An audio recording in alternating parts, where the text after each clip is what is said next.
Recently, the One Voice Children's Choir from the United States visited Beijing, performing soul-stirring songs at iconic landmarks such as the Temple of Heaven.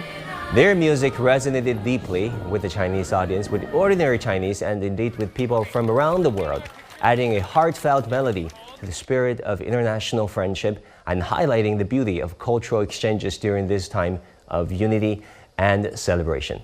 Today, we're very delighted to welcome some very special guests from the One Voice Children's Choir of the United States.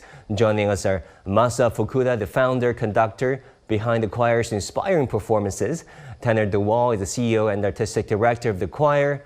And Michelle Booth is the CEO and also artistic director of the Children's Choir. Welcome, my friends. First of all, Happy Lunar New Year. We're welcoming the Year of the Snake soon. Let's talk about your China tour so far. I believe Beijing is the last stop of your multi-city tour. How do you like China so far? How do you find the ordinary folks stopping and watching the choir, which happens all the time, by the way? And how do you like the vibe here, the musical and the artistic vibe? Maybe I can start with you, Tanner.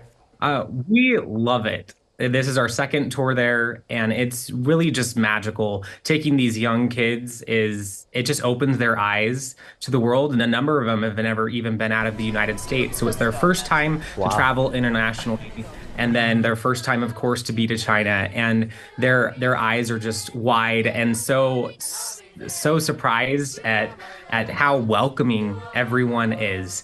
Yeah, Masa, what do you think? How do you like the reaction that you got from the Chinese audience, or just folks on the street watching you guys?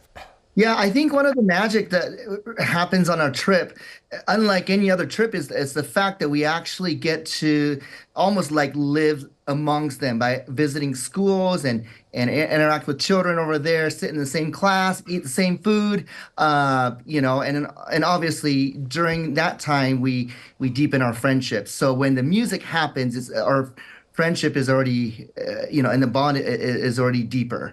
Yeah, it's all about making connections. Michelle, what do you think? How do you feel? I am just amazed and humbled by people's reaction.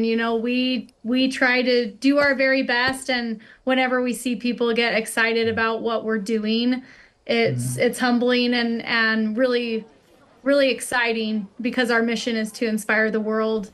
And so when we get a chance to do that in a place like China, that it really hits home for us and the choir members. Okay, let's talk about some specifics. When the choir or when the kids were singing As You Wish, 如愿, at the historic, iconic Temple of Heaven, and then people stopped and watched, and that video went viral on Chinese internet and social media. So Tanner, was it a planned moment? Because it didn't look like a planned moment. It looks like the videos were shot from a phone, from a smartphone, not a highly choreographed television crew. Tell me if I'm wrong. Yeah, it was really spur of the moment. Michelle had a wonderful idea to sing it on that historic location. We're putting together a compilation music video of the choir singing in multiple locations on that tour, and we didn't know that anyone nearby was filming in addition to our camera crew. So it was definitely a surprise to see that get some traction on social media. Masa, what was it like directing the kids over there, singing in Chinese for the Chinese audience? It was, the Chinese native speakers listening to them, and then still, we loved it.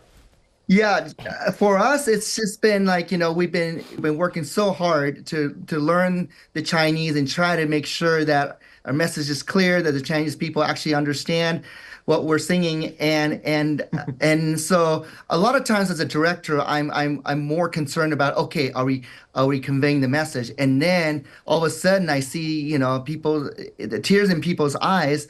It's pretty obvious that they're getting obviously they know the song, but our message is getting across, and that's when I realized, oh my gosh, this is happening. This is the magic, the music that transcends everything, and it's just all in live action and witnessing the miracle.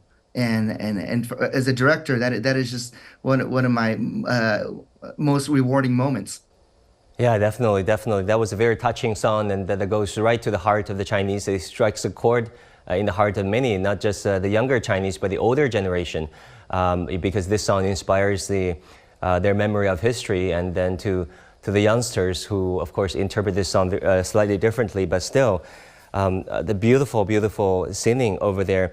Tanner, also share with us, what are some of the other moments that really touched you in the heart during your China trip, which has been a very, extended trip, taking you through multiple cities? One thing that was really touching to me was every area that we went, we flew into a number of cities, and we were greeted by whether it was a children's choir or a youth group or some local fans.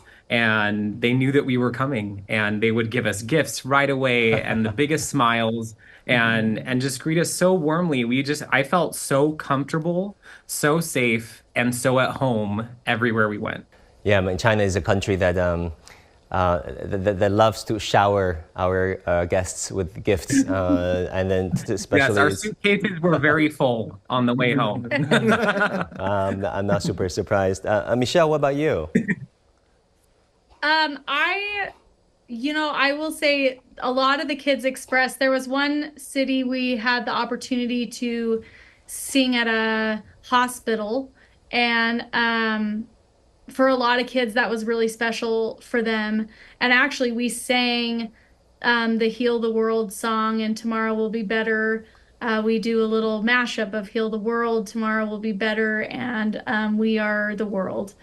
And we sang it there with some of the patients there at the hospital, and there was just a really cool feeling of being able to lift people and remind them that we all are human beings on this planet that want tomorrow to be better. And that was probably something that I think will stay with a lot of the kids and with me. Yeah, definitely. Well, which city was it? Where was it?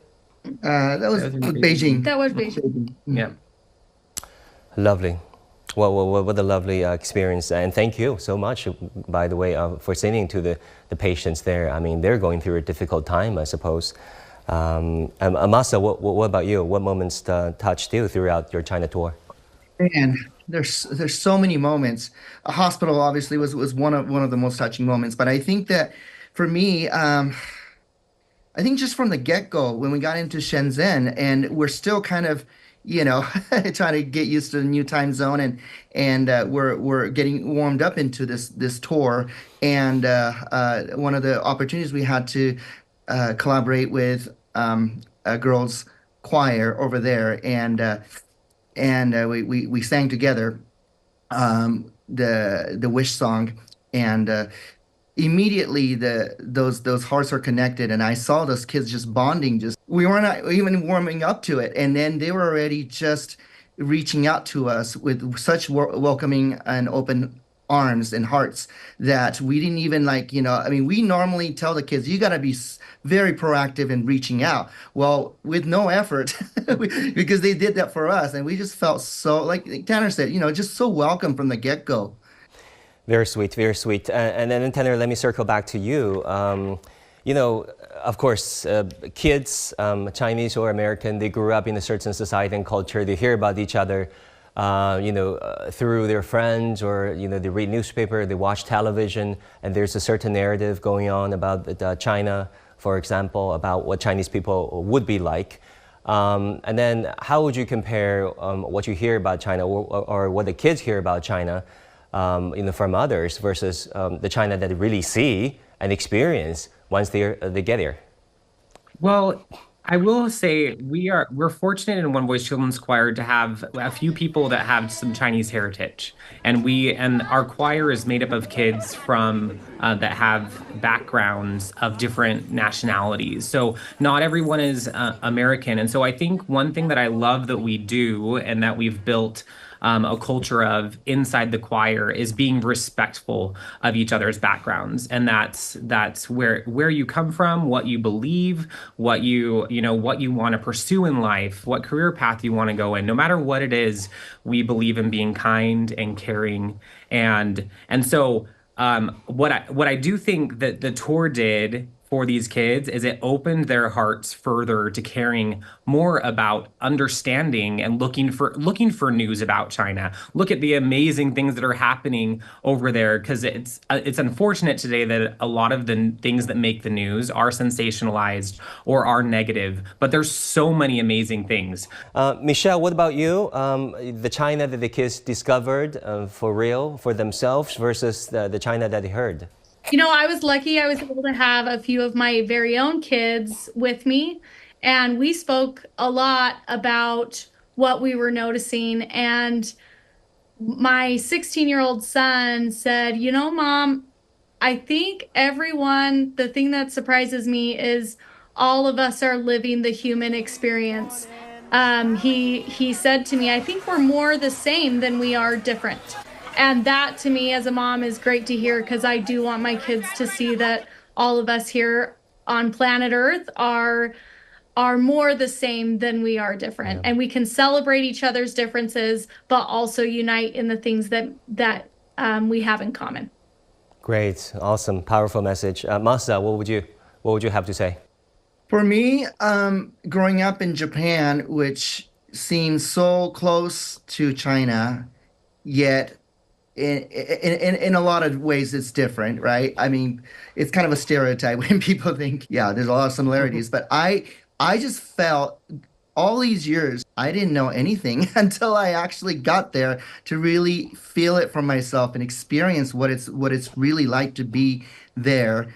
And I'm sorry, I get a little emotional when I talk about people in China, because I just I felt incredible amount of love from them that I never thought I would feel for anybody, in any country. I don't know if I've even gotten that much love from my own country in Japan, and I was just so humbled.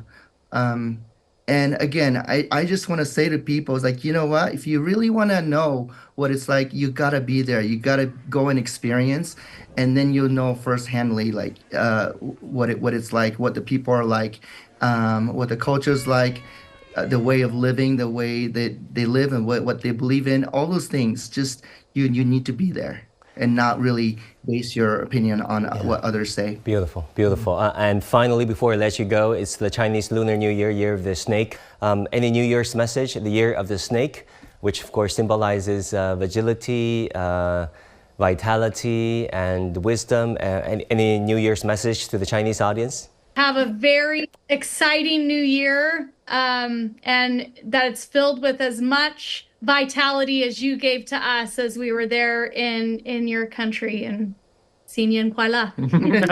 We've also prepared a music video of Wish that we'll be releasing, so we're excited to share that with you. It'll be on Bilibili soon. Awesome. Masa? Yeah, the Year of Snake. I kind of see snake as just like, you know, how it sheds its skin, like, you know, it's like a transformation. I really wish for everyone to try something new, and discover something new in their life that's exciting and adventurous. And I hope that in the process they'll succeed and thrive. Awesome. Thank you all so very much for being here. And please come back to China at maybe in the summer, where Beijing is absolutely gorgeous. Come back again and come back to our show and say hello to the kids. And that's all we have for this edition of The Hub. Thank you so much for tuning in. Our news coverage continues on CGTN. Bye and Happy New Year.